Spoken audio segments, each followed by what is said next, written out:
Hello again, and welcome back. I didn't have a very interesting or creative week last week, so I didn't really do anything that was worth making a video.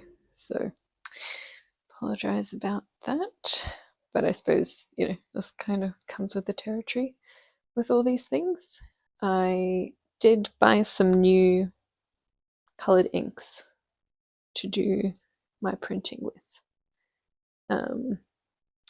So I picked out the primary colors because you can kind of make all the different colors of the spectrum with these three. I tend to go with cooler colors. I'm not a fan of warm tones really. Sometimes like yellows can be nice, but aside from that, I usually stick with cooler tones for pretty much all of my work, regardless of the medium. But yeah, I picked these up just to give them a try. I was hoping that they would be waterproof, but turns out they're not, like when they dry. But I am going to go to an actual print making shop. So hopefully I can find some different materials because I would like to do some like watercolor over my printing, which is really difficult when the inks don't dry waterproof, as I'm sure many people are aware. So, yeah, I've done a couple little tiny test prints with these, which worked out pretty well.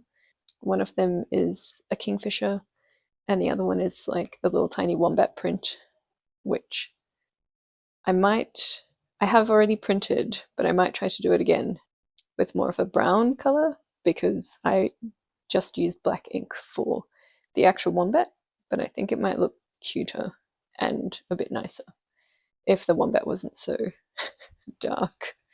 But it still looks cute. It's still, a little concept stage. And also my color mixing of the green didn't it wasn't the best green. I used way too much blue and then I couldn't save it. So I didn't want to keep adding more and more yellow to it. So I figured I'd just do a bit of a test print and kind of give it a go. And yeah, this is kind of how it turned out. So hope you enjoy the process of these two little lino prints. And then yeah, hopefully by next week I'll have some waterproof colored inks if I can find them. And then yeah, can go from there really. But yeah, hope you enjoy the process. I forgot to mention as well, I ended up testing out the paper that I made maybe 2 videos ago. I can't remember. But yeah, if you want to watch the process of me making the paper, drying it out, ironing it out, and then actually printing on it in this video, yeah, it's kind of nice to see a project kind of go straight through to the end. But yeah, this is one of the pictures on the handmade paper, which I actually found I got a great impression on this compared to some of the papers that I've been trying to print on. That's kind of been one of my big struggles with printing is the paper selection, because some people suggest that you wet the paper down first, and then other people don't seem to do that. Or, for etching, maybe you wet the paper down, but for lino, you don't. This is the little wombat as well. But yeah, I guess the impressions that I'm getting on some types of paper, because I have a stash of watercolor paper, because that's kind of what I use in my other mediums. It kind of absorbs the ink too much, so you don't get a very crisp impression a lot of the times. But this is great. So I might have to either look into where I can buy paper, or this might have to be another production end on my part. But yeah, I did a couple of the little wombats. I did a couple of the kingfishers too, but they're a bit bigger, harder to hold. But yeah, hope you enjoy the process of making these 2 prints. So here I am, just starting the carving process. I figured that I might talk about like my journey into becoming a bit of a naturalist rather than just, saying, here I am carving. Look at me go. Yeah, I became really into environmental management throughout my uni days and then pretty much through my career up until now. I suppose you could argue that what I'm doing now is environmental, but it's not really focused on biodiversity and little critters, which is really where my passion lies. But I worked for many years on a bush crew, which is probably comparable to being a park ranger, where we kind of maintained parks for the community, doing, plantings and weed control and all that kind of stuff. I worked on a lot of pretty special projects where we did a lot of high level orchid conservation. I'm not sure if many of you would be aware of Australian orchids, but they are quite teeny tiny and super delicate, and there's a lot of work still to this day going in to conserving different species of orchid, which are slowly kind of dying out, which is a bit of a shame, but there's a lot of good work going on out there for that.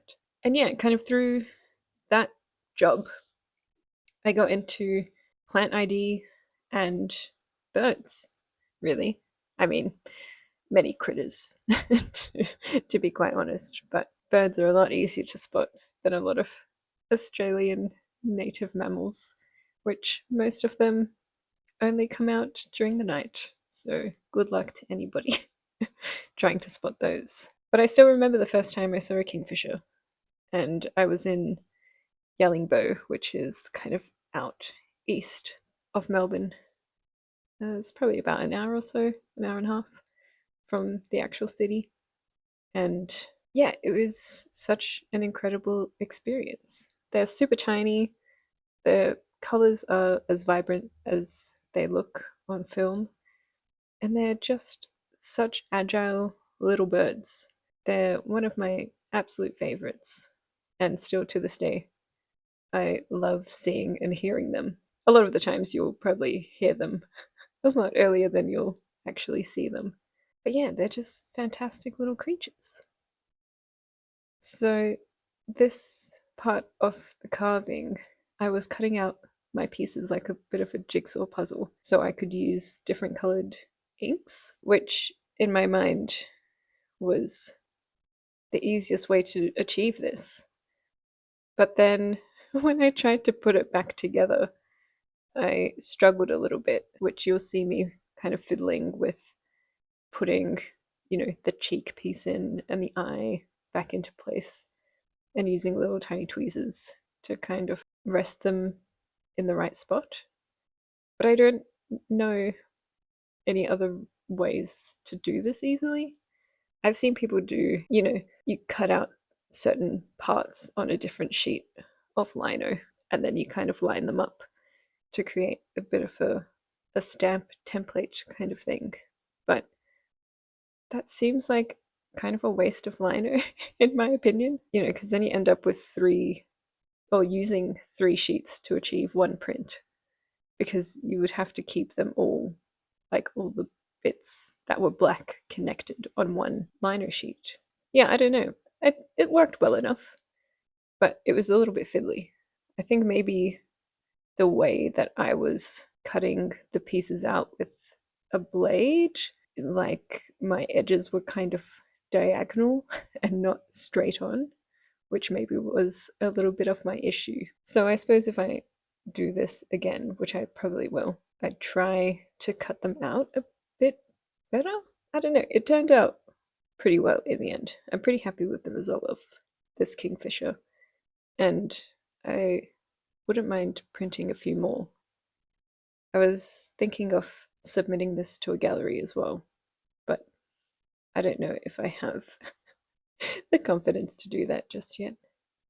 But it could be a nice easy one to shed some light on my work, because that's kind of the whole plan of this, really. I'll let you finish watching this test print and the final printings.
I actually just realized that I completely lied.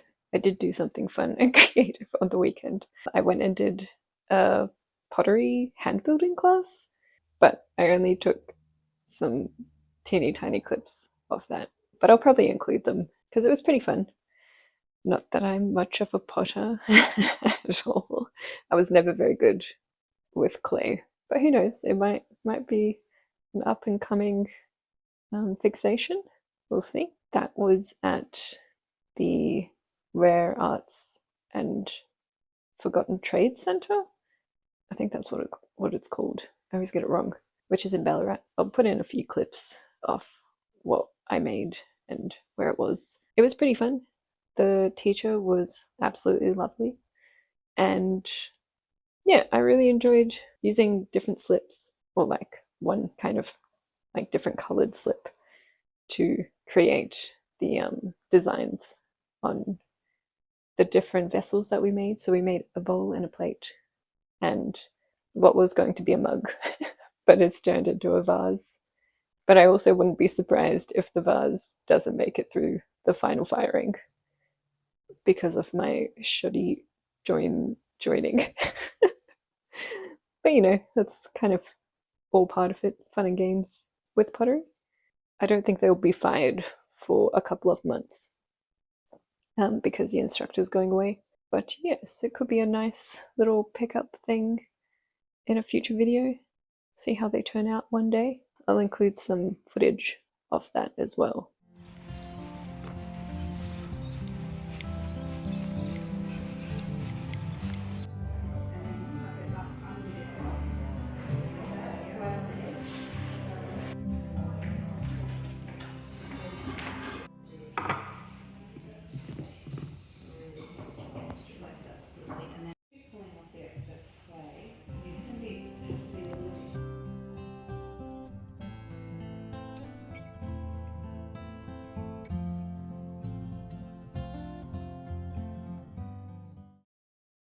And then this is the little tiny wombat that I was talking about at the start of the video. Yeah, this one is kind of more detailed.